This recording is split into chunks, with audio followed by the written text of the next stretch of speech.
राधा रानी जी की एक सच्ची कहानी।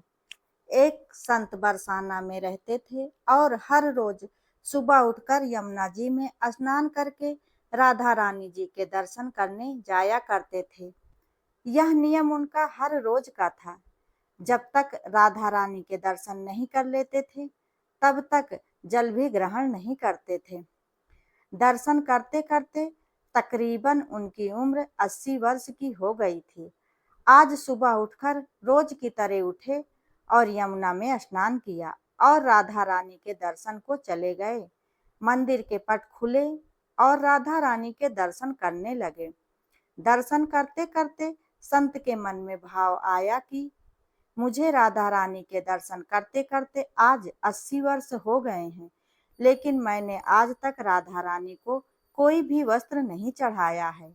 यह विचार कर संत जी के मन में आया कि जब मेरी राधा रानी के लिए कुछ न कुछ सभी लाते हैं, तो मैं भी अपनी राधा रानी के लिए कुछ न कुछ लेकर जरूर आऊंगा। लेकिन क्या लाऊं जिससे मेरी राधा रानी खुश हो जाएं? तो संत जी यह सोचकर अपनी कुटिया में आ गए। सारी रात सोचते सोचते सुबह हो गई। उठकर स्नान किया और आज अपनी कुटिया में ही राधा रानी के दर्शन पूजन किया। दर्शन के बाद मार्केट में जा कर के सबसे सुंदर वाला लहंगा चुनरी का कपड़ा ले लिया और अपनी कुटिया में आकर के अपने ही हाथों से लहंगा चुनरी को सिला और सुंदर से सुंदर उस लहंगा और चुनरी में गोटा लगाया। जब पूरी तरह से लहंगा चुनरी को तैयार कर लिया, तो मन में सोचा कि इस लहंगा चुनरी को अपनी राधा रानी को पहनाऊंगा, तो मेरी राधा रानी बहुत ही सुंदर लगेंगी। यह सोच करके आज संत जी उस लहंगा चुनरी को लेकर राधा रानी के मंदिर को चले गए।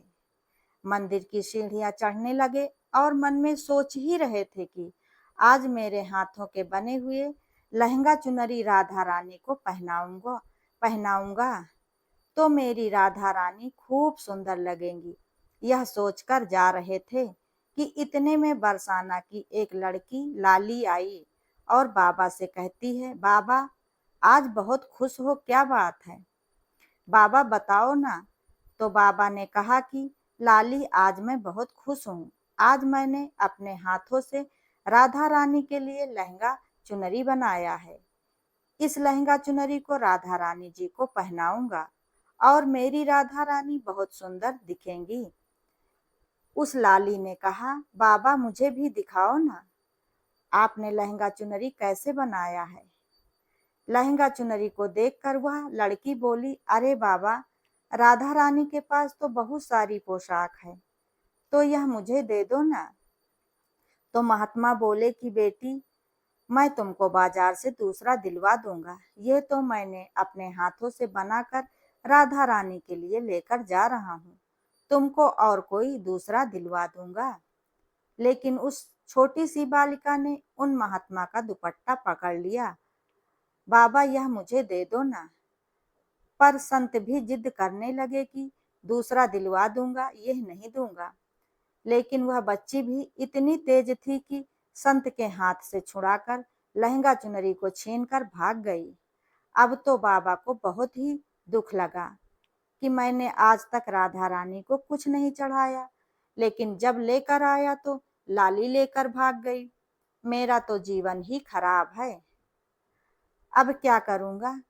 यह सोचकर संत वहीं सीढ़ियों में बैठकर रोने लगे।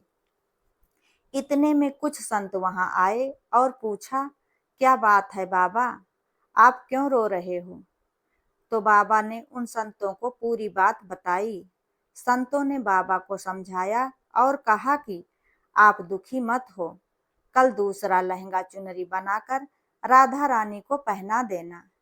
चलो राधा रानी के दर्शन कर लेते हैं। इस प्रकार संतों ने बाबा को समझाया और राधा रानी के दर्शन को लेकर चले गए।